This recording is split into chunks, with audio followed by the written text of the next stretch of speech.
Hello everyone. Human health and disease part 1 chapter 8। मैंने अभी तक इस चैप्टर की कोई वीडियो नहीं डाली थी, तो अब ये इस चैप्टर की वीडियोस मैं डालूँगी। इम्पॉर्टेंट टॉपिक है, सारी डिजीज़ हैं इसमें। इम्यूनिटी का टॉपिक, कैंसर है, एड्स है, एडिक्शन है, मतलब बहुत सारा इसके अंदर मटेरियल है इस चैप्टर में, और अच्छा चैप्टर है ये।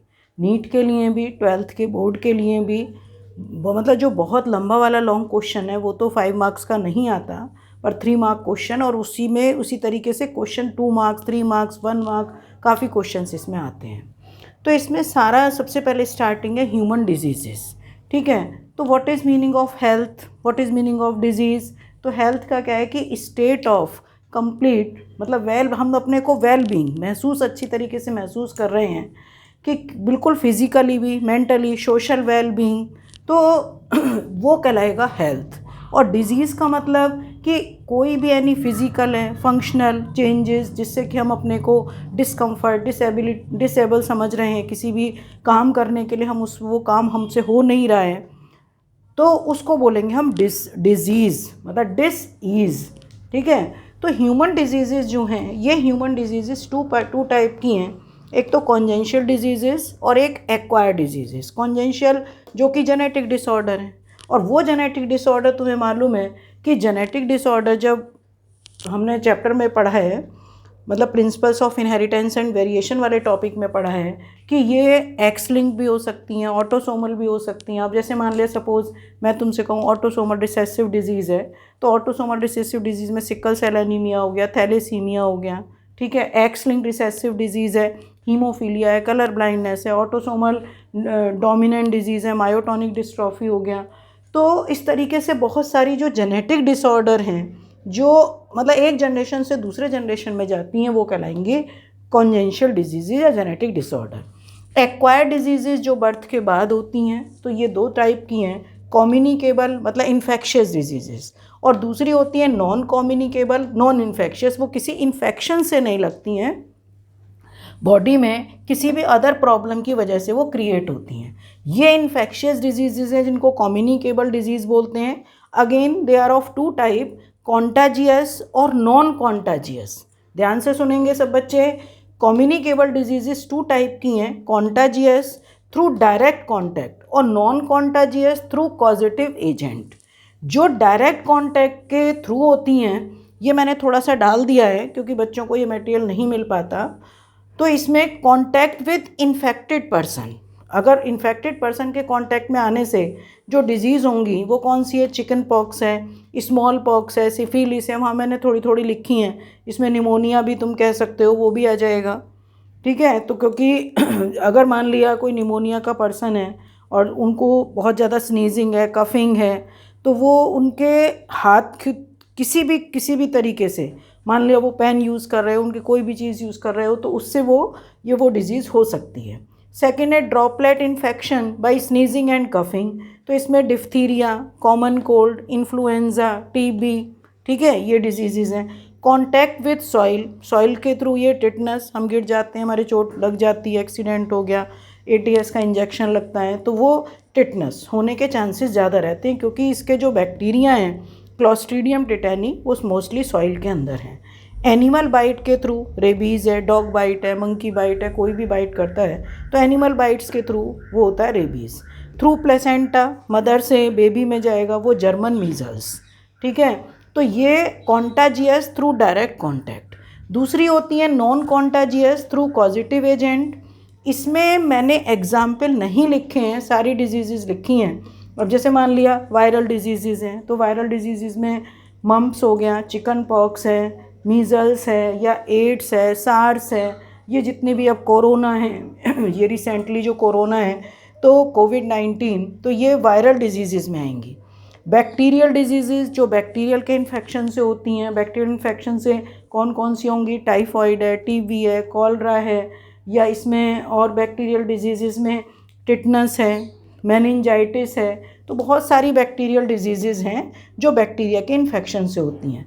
फंगल इन्फेक्शन से जो डिजीज़ होंगी, माइकोफाइटोन और ट्राइकोफाइटोन, और इसमें जो कैंडिड है, ईस्ट इन्फेक्शन से होती है, वो फंगल डिजीज़ हैं।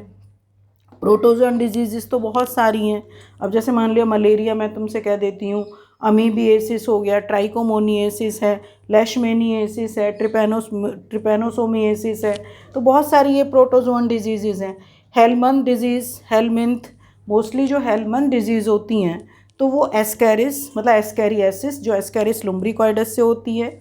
फाइलेरिएसिस वुचेरेरिया बैंक्रॉफ्टी, एंकाइलोस्टोमिएसिस, एंटेरोबिएसिस और बहुत सारी डिजीज़ हैं। मतलब जो आइज़ के अंदर वर्म हो जाता है लोआ लोआ, तो वो भी एक इन्फेक्शन है। तो वो हेलमिंथ डिजीज़ हैं। तुम्हारे सिलेबस में 2 ही डिजीज़ दे रखी हैं, एस्कैरियासिस एंड फाइलेरिएसिस। माइकोप्लाज्मल डिजीज़ हैं जो माइकोप्लाज्मा के थ्रू होती हैं। स्पाइरोचीट डिजीज़ है, सिफिलिस, इसका एग्जाम्पल होगा इस डिजीज़ का सिफिलिस। ठीक है, एक इसमें और मैंने नहीं लिखा है, रिक्टिएशियल डिजीज़ जो क्यू फीवर, ट्रेंच फीवर, तो वो या माउंटेन रॉकी माउंटेन फीवर, तो वो मंकी वगैरह के बाइट करने से ज़्यादा होता है, तो वो रिक्टिएशियल फीवर। ठीक है, तो ये सारी थ्रू कॉजिटिव एजेंट, इसके थ्रू मैंने सबके एग्जाम्पल तुम्हें बता दिए हैं। इनका अब जो क्वेश्चन आता है वो नेक्स्ट वीडियो में मैं डालूँगी।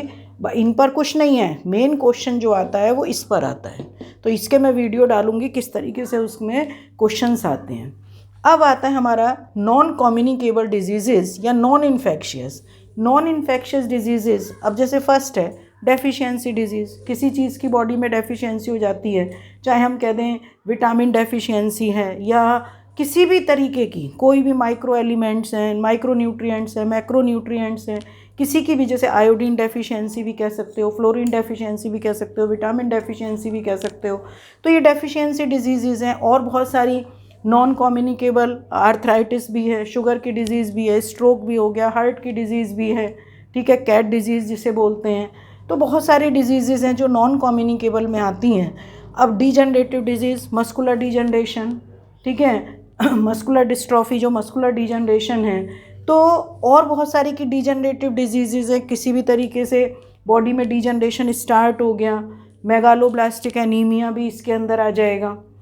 अब एलर्जिक सिम्टम्स की, जो एलर्जी की वजह से डिजीज़ होते हैं, किसी किसी को एलर्जिक सिम्टम्स बहुत ज़्यादा जल्दी मतलब हो जाते हैं। अब जैसे इसमें एक एग्जांपल आता है, हे फीवर है, अस्थमा है, ठीक है, या eyes running, nose running, pollen, जो मतलब पॉलन एलर्जी की वजह से ये कंडीशंस होती हैं, तो वो एलर्जिक डिजीज़। मेंटल डिजीज़ में शीज़ियोफ्रीनिया एक मोस्ट इम्पॉर्टेंट डिजीज़ है। मोस्टली मतलब ये आजकल बहुत केस इसके मिल रहे हैं।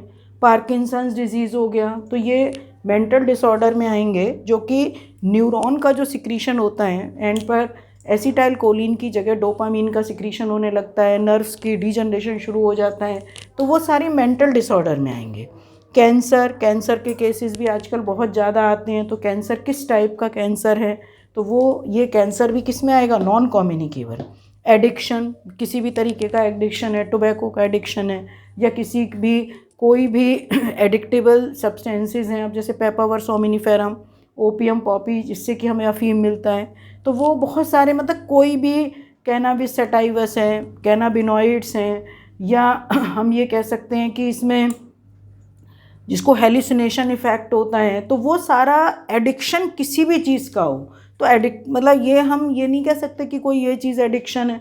किसी को मान लिया बहुत ज़रूरत से ज़्यादा हम चाय पी रहे हैं, कॉफ़ी पी रहे हैं, तो कॉफ़ी से एडिक्शन हो जाएगा। ज़रूरत से ज़्यादा कॉफ़ी पीने पर क्या होगा कि धीरे धीरे इंटरनल ऑर्गन श्रिंक होने लगते हैं। बच्चों को ये पता नहीं होता, पढ़ाई की एज होती है, कॉफ़ी ज़रूरत से ज़्यादा कॉफ़ी पी रहे हैं और बिल्कुल बहुत ज़्यादा कंसनट्रेट फॉर्म में वो पी रहे हैं, तो उनको इस समय पता नहीं चलता, इस समय कोई सिम्टम्स नहीं होते, पर धीरे धीरे हम ये कहते हैं कि बॉडी के जो इंटरनल ऑर्गन्स हैं उनमें कॉन्स्ट्रिक्शन स्टार्ट हो जाता है। चाय की वजह से ऐसा होता है, मतलब बहुत ज़्यादा इरिटेशन इंटरनली होगी तो कैंसर कॉज भी हो सकता है लॉन्ग टाइम में।